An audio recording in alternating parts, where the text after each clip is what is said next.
Launch control, this is Houston. We are go for launch. Hold on to your lug nuts. It's time for an overhaul. Turn it up, son. I'm your huckleberry. I don't give jobs, I hire men. You won't give me anything, and I won't give you anything. Collision, sir. Whoa, relax. We're not even moving. There's no crying in baseball! We are News New Mexico statewide. It's Tuesday, December 11th, 2012. Jerry Hardin's our producer director. NewsNM.com. That's NewsNM.com is our website. We stream, we podcast, and we take questions or feedback. Bob Endlich's here. I'm Michael Swickard. Well, on the Newsmaker line, we have Marita Noon. Energy makes America great. Org. Okay, you got to remember that. EnergyMakesAmericaGreat.org. And Marita Noon has a challenge for you, don't you, Marita? My challenge to go to my Facebook page and help me pick my best new publicity picture. That's it. And you're a little bit, are you on your phone or are you on your Bluetooth? I'm not on a Bluetooth, but I was on my new headset because I've taken it off now, obviously. Obviously. Okay, so remember that old poem, the Bernsteins used to have that. What a problem of fate. My boy was born with curly hair. My girl was straight. and so you're trying to decide whether you ought to have curly hair or straight when you have a column out at Town Hall, and you need to go to Town Hall to see this. Energy prices are the fiscal cliff. And if you want to, be sure you hit the button that says you really like it, because that helps her. So you're worrying about curly hair at a time we're going over the cliff. Well, actually, energy. I'm done worrying about the curly hair because I had the pictures taken yesterday. Oh, okay, good.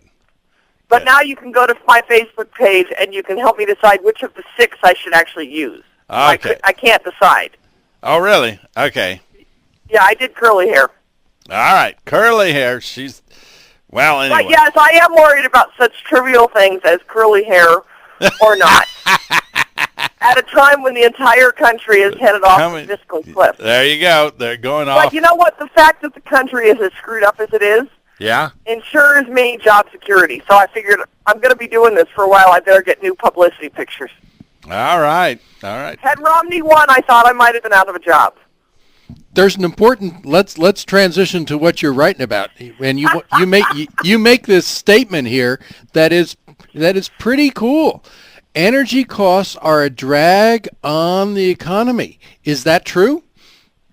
Well, it most certainly is true. And there's a link in my piece there to a chart that shows the parallel between GDP and energy prices. And the higher the energy prices go, the lower the GDP goes. And, of course, we've talked before about how energy prices disproportionately impact the poor as they have to face a decision, really, of whether to heat or eat. Ooh. Well, let's start with Economics 101. We had the former governor of New Mexico here yesterday, and we were doing some economics. Gary Carruthers was here. I was going to say, I assume you mean Gary Carruthers, not Bill Richardson. No, he's not. He was a lawyer. He wasn't an economics professor. And so prices are connected to dynamic actions by consumers. And I have trouble with people who are anti-economists. They say, oh, no, people pay the prices whatever they are. It doesn't change their behavior one bit. And I say, no, whatever the price is, it has a dynamic relationship to what people will do. Right, Marita? Yes, I would totally agree with you all. That sounds a little bit like too much economics professorial speak for me, but yes. Actually, I saw a story, now the Europeans have taken this global warming stuff, the pills, where they have run their energy prices up. And actually, in Germany, people are really poor because the price of energy has gotten so high, and they will pay the price to keep their houses warm because, the German winters are pretty ugly. And it was pretty interesting, and maybe a little bit different from what you and Michael are talking about. Well, but here's the thing, is the fact that what I bought last year does not necessarily mean I will buy it this year. Right, Marita? Well, you're going to pay to heat your house, as Bob said, but you're not going to buy a new TV. Well, you're not going to I buy will a new react car. to You're not going to do a whole lot of other things that are stimulative toward the economy. So what gasoline costs? You know, when I look at it and I put 26 gallons in my truck, and I look at that number and it's a big number, it may change whether or not I'm going to, you know, buy something I had bought last year. Let's say that I've decided to get big into gifts of fruitcakes. And I go, I'm not. Those fruitcakes, because the cost of transportation, they really cost a lot of money now. So you guys are all safe. I'm not going to give fruitcakes this year. But what I'm saying is there's a dynamic relationship between energy prices and what people can and will do, right? Absolutely. Well, energy prices double the cost, or not necessarily double, but that's what we're seeing currently. Energy prices raise the cost of all food items and really virtually everything else, because all manufacturing is energy dependent and all transportation is energy dependent. Well, I had this argument a couple weeks ago with somebody, and they said, They went, nah. And so I said, well, you know, food prices have gone up dramatically. And they said, no, they haven't. They're the same prices as last year. And I said, let's go down to the local supermarket. And this person said, look, cheese is still, I'm going to make the number up, $4.78 a pound. I said, but that's not a pound. That's 10 ounces now. And they looked at it and went, son of a gun, you're right. And so what they've done is the package of cheese is still $4.78, and I'm making the number up, but you get 10 ounces of cheese instead of 16 ounces. You've had a 40% cut, of what you get for your $5. And that's where we're having trouble, is people don't always notice. The retailers are saying, you know, this bologna is 10 ounces instead of a pound. They're not noticing that. More with Marita Noon in just a moment. She's got a great column on townhall.com. Be that I'm losing my mind? Other people are helping me lose it. I'm Michael Swickard. Bob Inlick's here. We're News New Mexico statewide, talking with Marita Noon, EnergyMakesAmericaGreat.org. And Marita, here in the studio, Vanessa Dovovich, news director of Newsbreak, said, I like fruitcakes. And Jerry came right back with, well, you are what you eat. So Good line. Good line. You have it. You are now prepared for when somebody says, I like fruitcake. But I actually do like fruitcake. Yeah, too, me too. So I was going to say I do that. too. So I am what I eat. All right. So let's get into the fiscal cliff caused, it's downstream also. If the manufacturing of a product is affected by the price of energy used to create it, it changes its competitive advantage with all other products, doesn't it? It does. And back to Germany for a moment, we're seeing in Germany that businesses are threatening to leave Germany because of the high energy costs that they've created based on their global warming hysteria and their green energy program. Okay, and I always say it every time so people can understand it. If you think global warming is true, man-made global warming, I can prove it's a hoax by one data point. Here's the one data point. Anytime you talk to them about it, they say, no, we researched it once. We don't want to research it ever again. The science is settled. The science is settled. We researched it once in 1997 for the Kyoto Protocols, and therefore no one should ever research it again. Anybody tells you, that, you're done. That's a scam. It's a scam. Because every bit of research I've done in all the years I've done research, at the bottom of every research study is a little statement that goes, further research is warranted. So in that sense, the global warming, I always just have to say it when we get to that point. Okay, so how do we reverse high energy costs? How do we research high energy How costs? do we reverse it? Because Oh, obviously, reverse. I'm like, how do we, it's pretty obvious. I don't know that we need to research. no, not it. research, but reverse. We need to reverse high energy costs. How is that done? Well, we need to stop a lot of these crazy policies that are going on right now, and a lot of it is based in climate change issues, which is why that is part of this discussion today, even though it's not really what my column is about.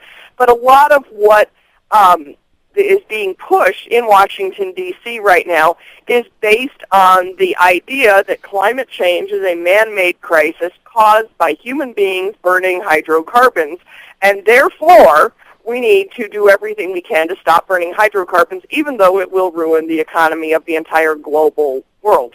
Of course, the other question I ask people who want to talk global warming, I'm a little bunny trail here, is what is the best temperature for the world? Does anybody know? Why is the temperature we are right now the best temperature for the world? It's been different temperatures. I think if we take a vote, the people in North Dakota are going to want it just a smidge warmer. What do you think, Yeah, they're Marita? facing really big storms right now. And then on the flip side, at my house, I had a little bit of dusting of snow yesterday for the first time this season. So you got the fireplace going. Well, and I have a little heater on at my feet. Oh, I thought you'd have the fireplace adding to that global warming because you need a little warmth. Yeah, seriously, I don't have the fireplace on because my fireplace burns only propane. Oh. That's a lot easier to keep clean, isn't it? Well, it is, except for I can't afford it. Ah, all right. Well, there you go. I can't afford it, seriously. As my aunt says, I'm going to have to get another tank of that profane gas. And, it's my favorite aunt, so I don't correct her. But we are News to Mexico. More with Marita Noon. She has a great website, energymakesamericagreat.org. You can go to townhall.com and read her new column. Lucy, you had some explaining to do. Yeah, there's a bunch of Lucys in Congress got some explaining to do about why that we're going over the fiscal cliff. Marita, I actually think we already went over the cliff. In your column that's on townhall.com, its title is Energy Prices Are the Fiscal Cliff. You end up with agendas are being set right now in Washington, D.C., and the economic boost and energy security America Resources Innovation can provide should be part of the solution. I don't think they're thinking that way at all. How come? Well, I don't think they're thinking that way at all either. That's why I wrote the column in hopes that I realize that I'm hoping in vain here, but in hopes that we might be able to introduce this topic into the discussion. And no, I don't think they're looking at this at all. And that's one of the things I address in the column at the very beginning of the column. You quote at the end. At the very beginning, I talk about how frustrated I am. I didn't use the word frustrated in the column, but conversationally here, I'm frustrated that we only look at two issues. We look at raising taxes and we look at cutting spending. There doesn't seem to be a consistent discussion about creating new wealth and about growth. I did hear Marco Rubio talking about we need growth the other day, but he's not a part of this. He's a senator, and this conversation comes out of the House and the two houses, the White House and the House of Representatives. And they're not even talking about growth at all. It's just these two factors. And energy plays a very, very important part in growth, as we've seen, as I mentioned, with the jobs coming out of Germany. We're also seeing costs. This is not really energy, but the current debate right now in Michigan over labor. This is one of the other huge costs to manufacturing. Energy is a huge cost. Labor is a huge cost. And when those costs are cheaper somewhere else, the companies move to where they can function more economically and be more profitable. And we're not looking, that's not even a part of the discussion in the fiscal debate. One of the key things that you have in your column is something that I think it's really important, and that's your to quote you here, the myth of peak oil has been shattered. What that means is that for a long time people are saying, oh man, we're about ready to run out of hydrocarbon and cheap fuels, and certainly fracking and a lot of new petroleum discoveries have have shattered that, and that's the reason you make that statement. Yes, exactly. And because of that, we see that we have more abundance, and so what we've got to come up with is a way to access it, because we, again, just like the fiscal cliff discussion, which is part of the connection to this column, thank you, Bob, is that we have the left that wants to go a certain direction on energy. They want government-subsidized renewable energy, but the premise of that, one of the big foundations of that whole mindset is peak oil. We're going to run out of oil, so we have to have something. In fact, even on my column, one of the comments someone wrote is, we are going to have to go to alternatives in 20 years anyway. It says, but America must transition to alternative energy sources in the next 20 years if we are to have a livable planet for future generations. Well, obviously, that's one mindset, and that kind of captures the mindset thinking of energy on the left. And so they want to go one direction. The right tends to be more petroleum-focused. It's cost-effective. We tend to be more concerned about the economy than the left does, and so the right tends to want to go a certain direction. And the basis of my column really is a new report that came out where they brought together two sides that don't typically come together, military and business, and came up with a solution that will work for both sides. Marita Noon, EnergyMakesAmericaGreat.org. Thanks so much for what you do, Marita. Thanks, Marita. Love talking with you guys. Thanks.